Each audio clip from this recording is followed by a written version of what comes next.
Thumbnail দেখেই বুঝতে পেরেছেন আলোচনার বিষয়বস্তু। হ্যাঁ, তারেক রহমানকে উচিত শিক্ষা দেওয়ার জন্য মোদি সরকারের ওপর চাপ বাড়ছে। এটা দেশের ভেতর থেকে চাপ।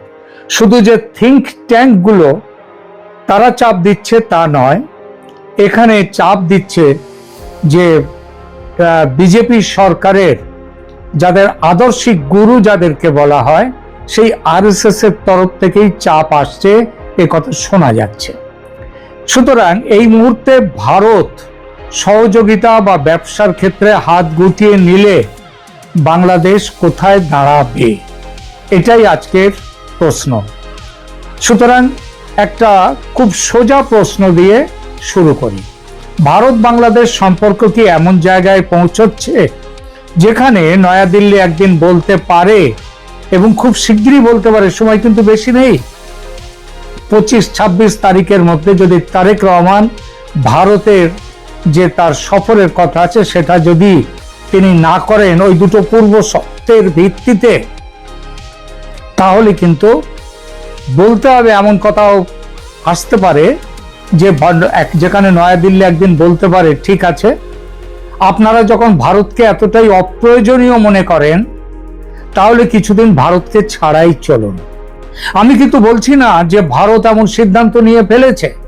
আমি এটাও বলছি না যে নরেন্দ্র মোদী সরকার আগামীকাল বাংলাদেশের বিদ্যুৎ বন্ধ করে দেবে, ডিজেল দেয়া বন্ধ করবে, কিংবা বাণিজ্য বন্ধ করে দেবে। আমি একথা বলছি না। রাষ্ট্রনীতি এত ছেলে মানুষই করে চলে না। কিন্তু তারেক রহমানের সম্ভাব্য ভারত সফরকে ঘিরে ঢাকার সাম্প্রতিক অবস্থান যে দিল্লিতে অস্বস্তি তৈরি করেছে সেটা আজ আর গোপন নয়।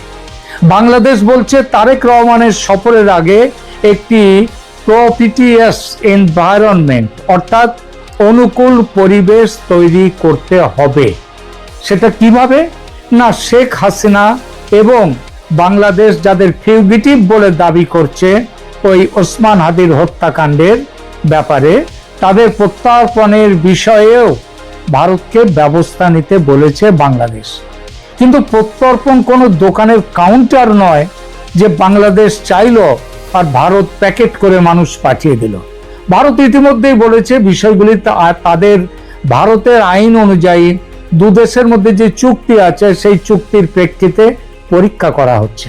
তাহলে প্রশ্ন হলো, ভারতও যদি পাল্টা বলে ঠিক আছে, সম্পর্ককে যখন তোমরা শর্ত সাপেক্ষ করেছো তাহলে আমাদের সহযোগিতাও এখন থেকে শর্ত সাপেক্ষ হবে। যদি একথা বলে ভারত, বাংলাদেশ তাহলে কোথায় গিয়ে দাঁড়াবে? আজ কোনো আবেগ দিয়ে বলবো না, কয়েকটা সংখ্যা দিয়ে বিষয়টা বুঝবো। প্রথম ধাক্কা বিদ্যুতে। বাংলাদেশের ভারত থেকে বিদ্যুৎ আমদানির মোট ব্যবস্থা প্রায় 2656 মেগাওয়াট। এর মধ্যে রয়েছে বহরমপুর ভেড়ামারা সংযোগ, ত্রিপুরা এবং ঝাড়খণ্ডের আদানি গড্ডা বিদ্যুৎ কেন্দ্র।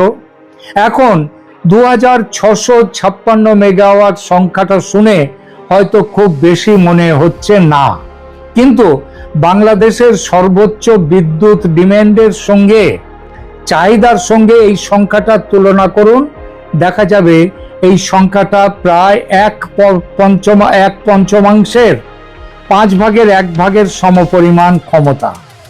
আর শুধু আদানি গোড্ডা থেকেই 2025 সালের শেষ ত্রৈমাসিকে বাংলাদেশের মোট ইলেকট্রিক সাপ্লাইয়ের প্রায় 15.6% পর্যন্ত এসেছিল শুধু আদানির জায়গা থেকে, আদানির কেন্দ্র থেকে, ঝাড়খণ্ডের। এবার বাংলাদেশের বর্তমান পরিস্থিতিটা দেখুন। নিজেদের গ্যাস শর্টেজ চলছে, গ্যাস ফায়ার্ড পাওয়ার স্টেশন পুরো ক্ষমতায় চালানো যাচ্ছে না, তার থেকে অনেক কম ক্ষমতায় চালাতে হচ্ছে। লোডশেডিং হচ্ছে বিপুলভাবে। কোনো জায়গায় বাংলাদেশে 15-16 ঘন্টা পর্যন্ত এক দিনে লোডশেডিং হচ্ছে। মানুষ রাস্তায় নামছে। বাংলাদেশের বিরোধী দলগুলো শুধু নয়, সাধারণ মানুষ তারাও রাস্তায় নেমে প্রতিবাদ করছে। এই অবস্থায় যদি ভারতীয় সাপ্লাইয়ের একটা বড় অংশ হঠাৎ কমে যায়, বাংলাদেশ সেটা কোথা থেকে পূরণ করবে? কয়লা আনতে হবে, এলএনজি আনতে হবে, ডিজেল আনতে হবে, আর সবকিছুর জন্য কোনটা দরকার? ডলার। আর রাতারাতি নতুন পাওয়ার প্ল্যান্ট বানানো তো যায় না। তাই ভারতীয় বিদ্যুৎ বন্ধ হলে পরদিন বাংলাদেশ একেবারে অন্ধকার হয়ে যাবে, এই কথাটা নাটকীয় মনে হতে পারে, কিন্তু বর্তমান পরিস্থিতিতে আরো কয়েক হাজার মেগাওয়াটের সাপ্লাই শক বাংলাদেশের জন্য অত্যন্ত গুরুতর হবে বলার অপেক্ষা রাখে না। এখানেই আসছে দ্বিতীয় সমস্যা, বিদ্যুতের টাকা। কিছুদিন আগে পর্যন্ত বাংলাদেশের সামনে আর একটা সমস্যা ছিল। ভারতীয় বিদ্যুৎ নেওয়া হয়েছে, কিন্তু তার বিল পুরোপুরি মেটানো যায়নি।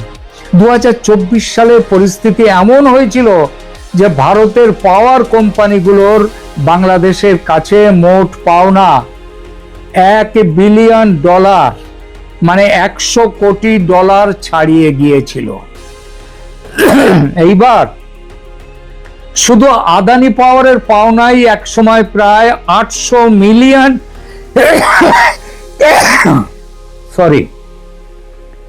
শুধু আদানি পাওয়ারের পাওনাই একটা সময় প্রায় $800 মিলিয়ন হয়েছিল। পিটিসি ইন্ডিয়ারও, মানে ত্রিপুরা ইত্যাদি জায়গা থেকে যে আরো কয়েক কোটি ডলার বকেয়া ছিল। ত্রিপুরা স্টেট ইলেকট্রিসিটি কর্পোরেশনেরও পাওনা জমেছিল। কিন্তু এখানে একটা গুরুত্বপূর্ণ কথা বলে রাখি, এই $1 বিলিয়ন আজকের বকেয়া নয়, 2024-এর শেষ দিকে ছিল।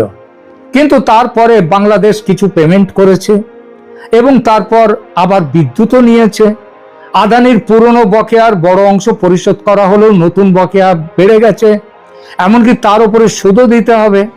তাই আজ দাঁড়িয়ে বাংলাদেশ ভারতের কাছে এখনো হয়তো $1 বিলিয়ন বিদ্যুৎ বিল বাকি রেখেছে, কথাটা হয়তো তেমন নয়।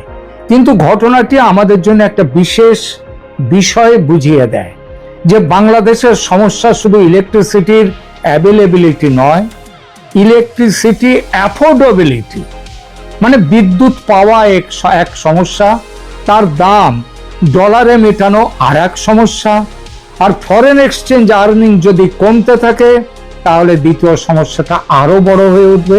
এবার ঠিক সেই জায়গাটাতে আসি। বাংলাদেশের ডলার আয়, এই আয়ের সবচেয়ে বড় জায়গা বা মেশিন হলো গার্মেন্টস, রেডিমেড গার্মেন্টস। বাংলাদেশের অর্থনীতির একটা ইঞ্জিন যদি বেছে নিতে বলেন যে সেরা ইঞ্জিন, সেটা হচ্ছে তৈরি পোশাকের শিল্প। লক্ষ লক্ষ মানুষের চাকরি, বিপুল ফরেন এক্সচেঞ্জ, ইউরোপ আমেরিকার বাজার। কিন্তু 2026 সালে এ পর্যন্ত যে নতুন সংখ্যাগুলো এসেছে সেগুলো কিন্তু খুবই উদ্বেগজনক। ব্যবসা কমে যাচ্ছে রেডিমেড গার্মেন্টসে বাংলাদেশের। প্রথমে ইউরোপের কথা ধরুন, জানুয়ারি থেকে মে 2026, মাত্র 5 মাস, বাংলাদেশের ইউরোপিয়ান ইউনিয়নে এই তৈরি পোশাক এক্সপোর্ট আগের বছরের তুলনায় কত কমেছে জানেন? 19%। অ্যাকচুয়াল হিসেবটা হচ্ছে 18.89%। এইটা কমে এসছে। রপ্তানি নেমেছে প্রায় 7.28 বিলিয়ন ইউরোতে।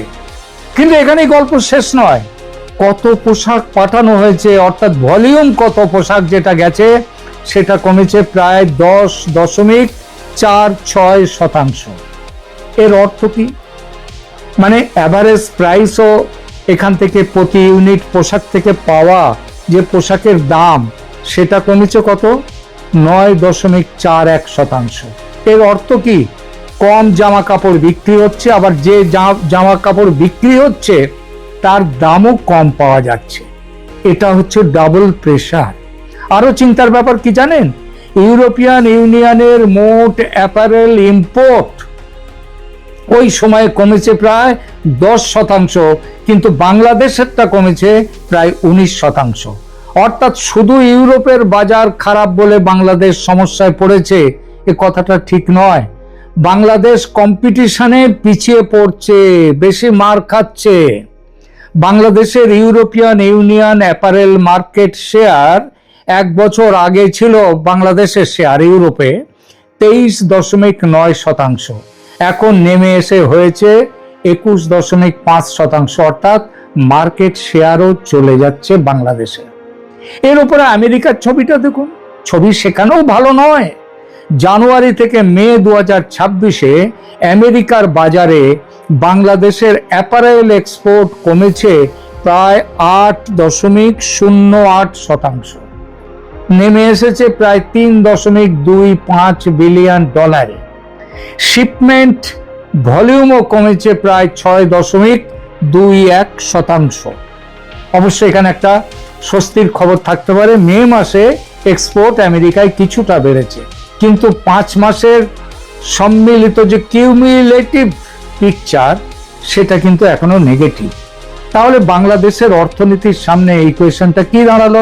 একদিকে এনার্জি ক্রাইসিস, অন্যদিকে সবচেয়ে বড় এক্সপোর্ট ইন্ডাস্ট্রির দুই প্রধান বাজারে ইউরোপে আমেরিকাতে বাংলাদেশের কাছে চাপ এসেছে। এটা ডেঞ্জারাস কম্বিনেশন, কারণ এক্সপোর্ট কমলে ডলার কম আসবে, ডলার কম এলে এলএনজি কেনা কঠিন হবে, তেল কেনা কঠিন হবে, ডিজেল কেনা কঠিন হবে, কোল কেনা কঠিন হবে, ইম্পোর্টেড ইলেকট্রিসিটির বিল দেওয়াও কঠিন হবে, র ম্যাটেরিয়াল কেনা কঠিন। অর্থাৎ এনার্জি ক্রাইসিস এক্সপোর্টকে মারবে, আবার এক্সপোর্ট ক্রাইসিস এনার্জি কেনার ক্ষমতাকে মারবে। একটা ভিসিয়াস সাইকেল, ভয়ঙ্কর একটা চক্র তৈরি হতে চলেছে বাংলাদেশে। আর এখানেই ভারতের ভূমিকা আরো গুরুত্বপূর্ণ। বাংলাদেশ যে জামা কাপড় ইউরোপ আমেরিকায় বিক্রি করে, তার অনেক র ম্যাটেরিয়াল কোথা থেকে আসে জানেন? ভারত থেকে। তুলো ভারত থেকে, কটন ইয়ার্ন তুলোর তন্তু সেটা ভারত থেকে, ফ্যাব্রিক ভারত থেকে, কেমিক্যালস, মেশিনারি, ইন্টারমিডিয়েট গুডস সব বাংলাদেশ চাইলে ব্রাজিল থেকে আনতে পারে, কটন কিনতে পারে, আমেরিকা থেকে কটন কিনতে পারে, চায়না থেকেও অনেক কিছু কিনতে পারে। অর্থাৎ ভারত ছাড়া পোশাক তৈরি বন্ধ হয়ে যাবে বাংলাদেশে, আমি সেটা একেবারেই বলছি না। কিন্তু সমস্যা হলো ডিস্টেন্স এবং টাইম, দূরত্ব এবং সময়। ভারত পাশের দেশ, ট্রাকে করে মাল আসতে পারে, ট্রেনে করে মাল আসতে পারে, ল্যান্ড পোর্ট দিয়ে র ম্যাটেরিয়াল ঢুকতে পারে, এবং যত সময় লাগবে সেটা কম, এবং যে ভাড়া লাগবে সেটাও কম। গার্মেন্ট বিজনেসে এই সময়ে এই দুটো ব্যাপার খুব গুরুত্বপূর্ণ। বায়ার বলছে, যারা বায়ার তারা বলছে 30 দিনের শার্ট চাই, আপনি 45 দিন লাগবে দিতে ভারত থেকে কাঁচামাল না পেলে। বায়ার দেশপ্রেমের বক্তৃতা শুনবে না, সে ভিয়েতনামে যাবে, বাংলাদেশ ছেড়ে ক্যাম্বোডিয়াতে যাবে, ইন্ডিয়াতে যাবে। বুঝলেন অবস্থাটা? আর বাংলাদেশের মার্কেট শেয়ার ইতিমধ্যেই যখন কমছে, তখন ভারতের সঙ্গে সাপ্লাই চেন ফ্রিকশন তৈরি করা, সাপ্লাই চেন নিয়ে ঝগড়া করা, দ্বন্দ্ব তৈরি করা কি খুব বুদ্ধিমানের কাজ?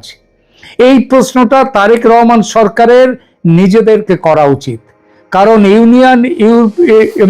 ইউরোপিয়ান ইউনিয়নে বাংলাদেশের এক্সপোর্ট আগেই বলেছি 19% কমেছে, ইউনাইটেড স্টেটসে কমেছে প্রায় 8%। এই সময় র ম্যাটেরিয়াল লজিস্টিক্সে আরো কয়েক শতাংশ কস্ট বাড়লেও ফ্যাক্টরি মার্জিনের ওপর প্রচন্ড চাপ পড়বে। এবার ডিজেলের কথায় আসুন। এখানে ঘটনাটা আরো ইন্টারেস্টিং। রাজনৈতিক সম্পর্কে টানাপোড়েন, অথচ বাংলাদেশ ভারতকে একদিকে বলছে যে এইটা না করলে আমাদের প্রধানমন্ত্রী ভারতে যাবে না, আমরা চোখে সমানে সমানে চোখ রেখে কথা বলবো। একদিকে এই কথা বলছে, আবার অন্যদিকে বলছে দয়া করে ডিজেল দিন। ভারত বাংলাদেশ ফ্রেন্ডশিপ পাইপলাইন দিয়ে ইতিমধ্যে ডিজেল যাচ্ছে। সাম্প্রতিক হিসাবে শুধু মার্চ ও এপ্রিল মাস মিলিয়ে বাংলাদেশ থেকে প্রায় 30,000 মেট্রিক টন ডিজেল বাংলাদেশ পেয়েছে ভারত থেকে। আর আগস্টে বাংলাদেশ আবার ভারতকে বলেছে সাপ্লাই বাড়ান, আরো 30,000 না 20,000 মেট্রিক টন ডিজেল পাঠান। অর্থাৎ দিল্লির সঙ্গে রাজনৈতিক সম্পর্ক খারাপ, কিন্তু জ্বালানির প্রয়োজন হলে দরজাটা কোথায়? আবার সেই দিল্লির কাছে। এটা জিওগ্রাফি। আপনি বেজিংকে বন্ধু বানাতে পারেন, ইসলামাবাদকে বন্ধু বানাতে পারেন, ওয়াশিংটনকে বন্ধু বানাতে পারেন, টার্কিকে, তুরস্ককে বন্ধু বানাতে পারেন, কিন্তু মানচিত্র আপনি বদলাতে পারেন না। এখন যদি ভারত বলে অতিরিক্ত ডিজেল আমাদের নেই, দেব না, বাংলাদেশ ডিজেল পাবে ইন্টারন্যাশনাল মার্কেট থেকে, কিন্তু পাইপলাইনের বদলে জাহাজে করে আনতে হবে সেই ডিজেল। তার জন্য ভাড়া লাগবে বেশি, ডলার লাগবে, সময় লাগবে, এবং গ্লোবাল অয়েল মার্কেট অস্থির হলে প্রাইস রিস্ক থাকবে। অর্থাৎ ইন্ডিয়া বাংলাদেশের একমাত্র অপশন নয়, কিন্তু অনেক ক্ষেত্রে ইন্ডিয়া চিপেস্ট, কুইকেস্ট এবং জিওগ্রাফিক্যালি ইজিয়েস্ট অপশন। আরো একটা শব্দ মাথায় রাখবেন, সম্প্রতি রাশিয়া বলেছে যে ওদের যে পারমাণবিক যে তাপবিদ্যুৎ কেন্দ্র, সেখানকার যে পেমেন্ট করতে হবে রাশিয়াকে, সেটা ডলারে নয় ভারতের টাকায় করলে ভালো। আর ডলার তো নেই ওদের কাছে, বাংলাদেশের কাছে। এখন এখানটায় ভারতের টাকায় পেমেন্ট করতে গেলে এই টাকাটা কোত্থেকে আসবে? ভারত থেকে নিতে হবে জিনিসগুলো। সুতরাং ওই যে জিনিসের দাম সব থেকে কম, সব থেকে তাড়াতাড়ি পাওয়া যাবে, সব থেকে সহজে পাওয়া যাবে, এবার সেই জন্য ভারত থেকে কেনায় কতগুলো সুবিধে। এবার ট্রেড, বাণিজ্যের কথা ভাবুন। ভারত বাংলাদেশ থেকে বছরে প্রায় 11 বিলিয়ন ডলারের বেশি পণ্য বাংলাদেশে রপ্তানি করে। এই পণ্যের অনেকটাই লাক্সারি গুডস নয়, এর মধ্যে ইন্ডাস্ট্রি ইনপুট আছে, cotton, yarn, machinery, chemicals, food products, fuel, intermediate goods. তাই ভারত যদি কাল বলে সব বন্ধ, ভারতের ক্ষতি হবে নিঃসন্দেহে, কারণ 11 বিলিয়ন ডলার বছরে বাংলাদেশের সাথে বাণিজ্য রপ্তানি।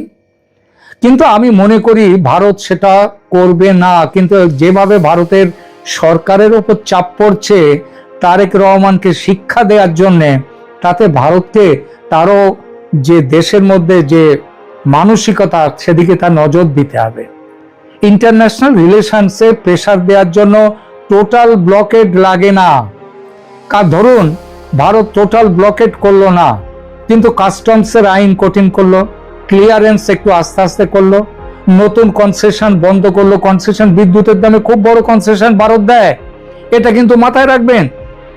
বিদ্যুতে আদানির ওখান থেকে যে টাকায় বিদ্যুৎ কেনে পার ইউনিট, প্রায় 15 টাকার কাছাকাছি, কিন্তু এই ত্রিপুরা থেকে আরো অন্য জায়গা থেকে সরকারি ইত্যাদি কেন্দ্র থেকে যে বাংলাদেশ বিদ্যুৎ কেনে, তার প্রায় অর্ধেকেরও কম দামে কেনে। সুতরাং নতুন কনসেশন, এই কনসেশনাল প্রাইস ধরুন ভারত বন্ধ করে দিল, ট্রানজিট সুবিধা রিভিউ করলো, এনার্জি এগ্রিমেন্ট রিনিউ করলো না, আস্তে আস্তে করলো। অ্যাডিশনাল ডিজেল রিকোয়েস্টে বলা হলো সরি, আমাদের ডোমেস্টিক রিকোয়ারমেন্ট অনেক বেশি, সেটা আগে আমাদের মেটাতে হবে। তারপর একটা ফ্রিকশন তৈরি করেই ব্যবসার কস্ট বাড়িয়ে নিল। ভারতের আগে একটা নমুনা কিন্তু দেখিয়ে দিয়েছে অলরেডি বাংলাদেশকে। 2025 সালে সে মোহাম্মদ ইউনূসের সময় একটা গুরুত্বপূর্ণ যে ট্রান্সশিপমেন্ট ফ্যাসিলিটি বাংলাদেশকে দিয়েছিল ভারত, সেটা প্রত্যাহার করেছে। অর্থাৎ বাংলাদেশের এক্সপোর্ট কার্গো ভারতীয় টেরিটরি ব্যবহার করে তৃতীয় দেশে যাওয়ার যে সুবিধে পাচ্ছিল, সেটা তুলে নেওয়া হয়েছিল।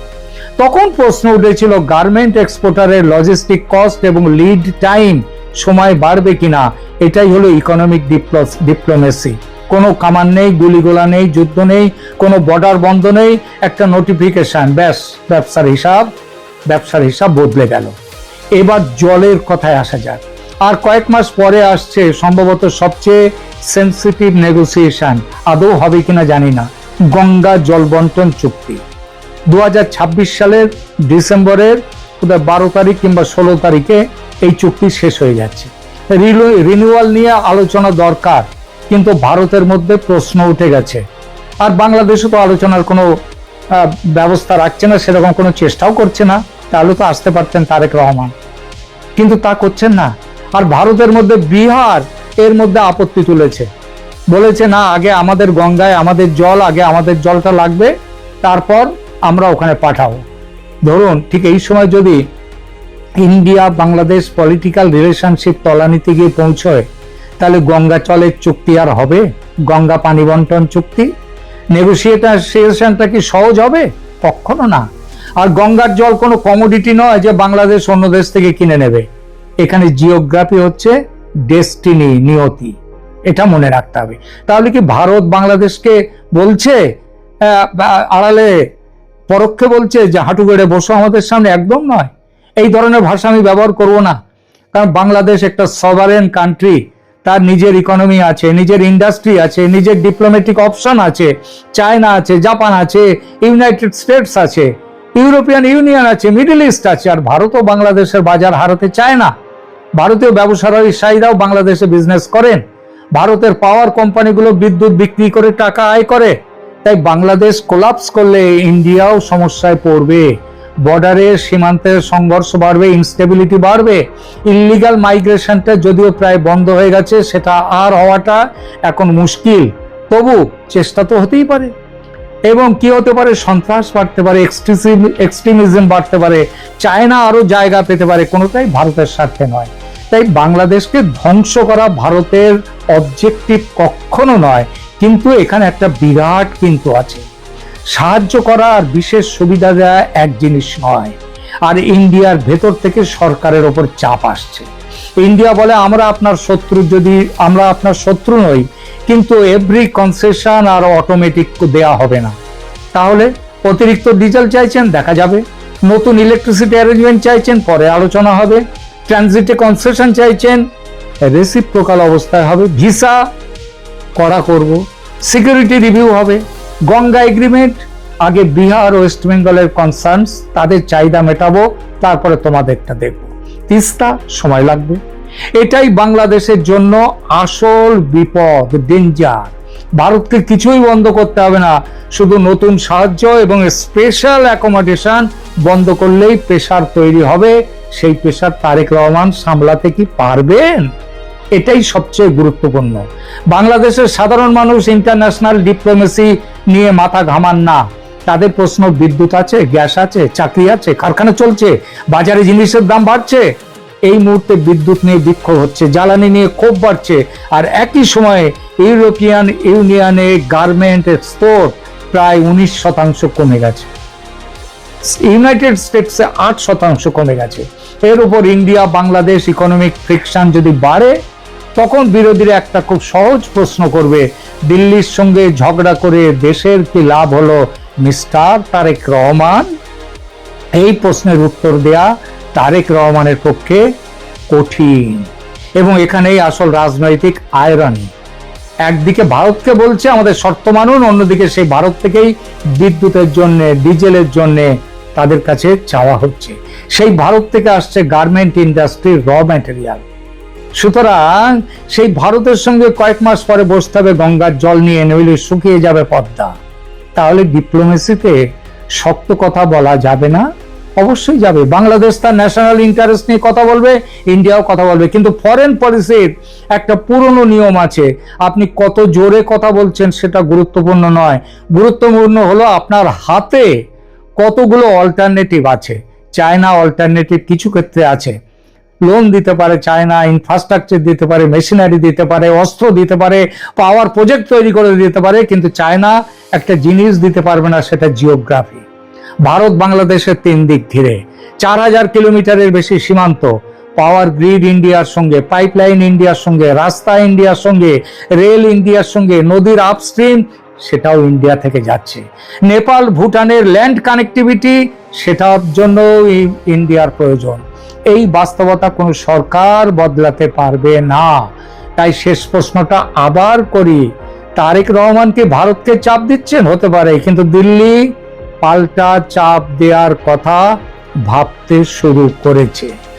আর এটা যদি সত্যিই করে, তাহলে ইকুয়েশনটা কি দাঁড়াবে? শুধু ক্রাইসিস আর ক্রাইসিস, সব দিকে ক্রাইসিস। আমি আলাদা করে কোনো দিকের কথা বলছি না।